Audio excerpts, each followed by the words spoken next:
What's up, Patriots fans? My name is Nathan, and I'm here to talk about the amazing offseason of the New England Patriots. I mean, it is unbelievable all the stuff that's gone on since the Super Bowl. So let's get into it. The big story, of course, of the offseason was Jimmy G. Looked like we would be losing him, trading him away for draft picks, whatever. I'm really glad they hung on to him because I think he's our next quarterback, and you never know when that day is going to come. The other big story, of course, was Malcolm Butler, our cornerback. I guess he's unhappy with his contract. He went and visited the New Orleans Saints, but he's still with us. And then, of course, there was Dante Hightower, our linebacker.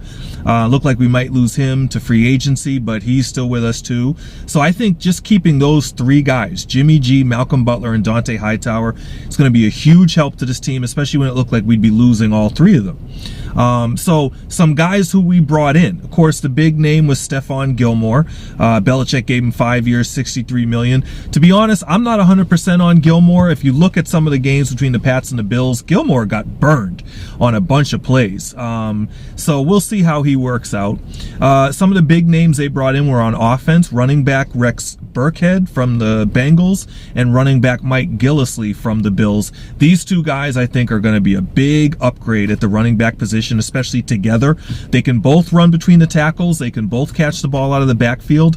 And so I think that that's going to be an upgrade over LeGarrette Blount, who we lost. I appreciate everything Blount did. He helped us win 2 rings, but he only averaged 3.7 yards a carry last year, and he doesn't catch the ball out of the backfield.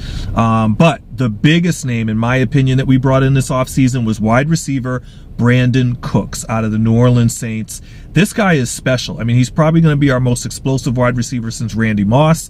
Not saying he's as good as Moss, but if you haven't seen him, check out his YouTube highlights. They're unbelievable. I think last year alone, he had 6 plays over 50 yards just last year. So I cannot wait to see what this offense is going to look like. Think about it. The offense that just won the Super Bowl is now going to add Burkhead, Gillislee, Cooks, and oh, don't forget Gronk. So that's 4 really talented players added to the offense that just won the Super Bowl. So, you know, we did lose a few guys in the offseason, of course. Cornerback Logan Ryan, pass rusher Chris Long, tight end Martellus Bennett, a few other guys. But I don't think we lost anybody critical.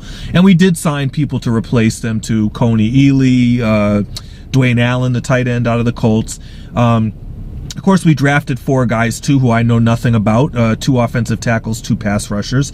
But when you add everything together, the people we hung on to that we thought we might lose, the new guys we brought in, I think this team is much, much better than it was last year. They also extended Julian Edelman. They gave Gronk an extension that's incentive-laden. So if Gronk stays healthy, stays on the field, he'll make a lot more money this year.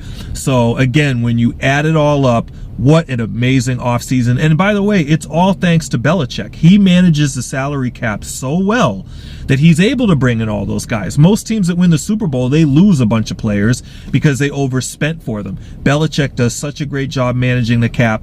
That's why we were able to load up. So sorry, haters.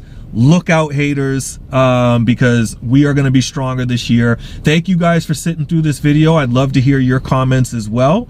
And go Pats.